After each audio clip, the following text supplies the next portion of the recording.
The total number of coronavirus cases going up to 590 from 456 yesterday. Yeah, it's a big rise. We had 456 yesterday, more cases today.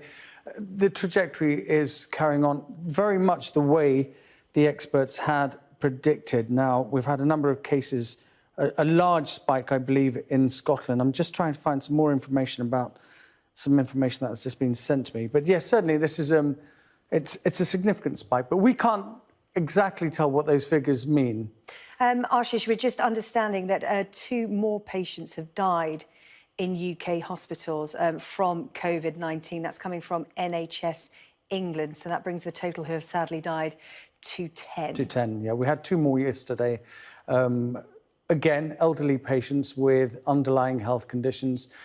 It's not unexpected. It's not unexpected, but what I'm trying to say here is that the figures will only make sense to the people who are modelling at the moment, right? So the government will look at these figures and they'll look at what's happening across Europe. They will then decide when the time is right to move into the delay phase. The figures don't tell us anything on their own at the moment, right? So we know that the elderly and people with underlying health conditions are the most affected, and we know that the number of dead is expected to rise over the coming weeks. The spike is about 3 to 5 weeks away. What we're waiting on now is what the government intends to do about its next phase, its strategy, the delay phase, and moving into that to prevent mass gatherings, children going to school, encouraging people to stay at home and work from home. All of this will not be led by the number of people who are being infected and the number of people who are dying. It will be decided by the scientists who think it will be the right time to move into that phase.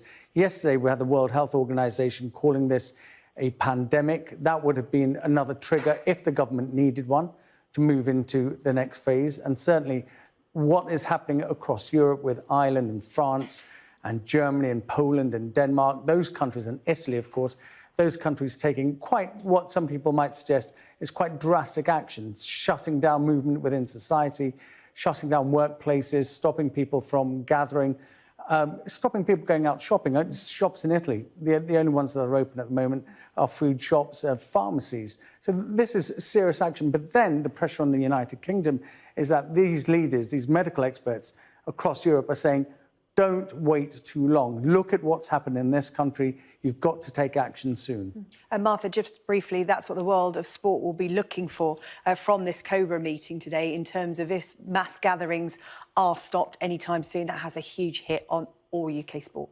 We heard Nicola Sturgeon in Scotland saying that she was minded to ban gatherings of over 500 people, but she was waiting the outcome of that COBRA meeting this afternoon. But that is something that particularly the Premier League will be looking at, whether it is the right course of action to hold games behind closed doors.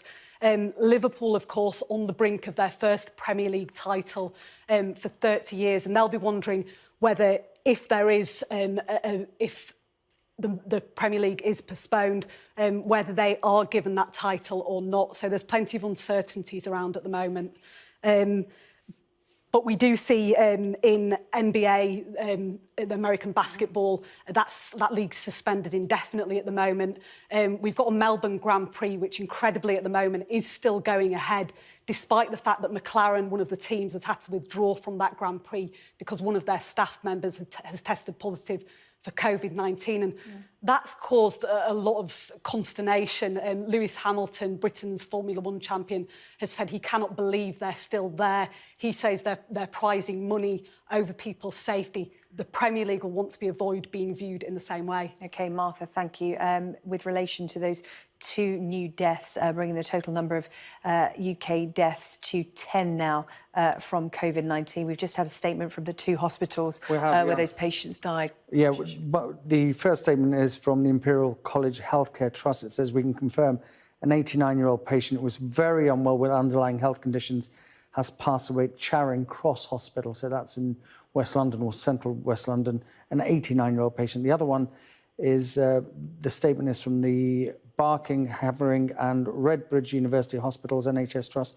And they said, we can confirm that a patient who was in her 60s who tested positive for COVID-19 has sadly died at Queen's Hospital. She had been very unwell with significant other health conditions. So every time we read a statement like this, the emphasis is on age and underlying health conditions.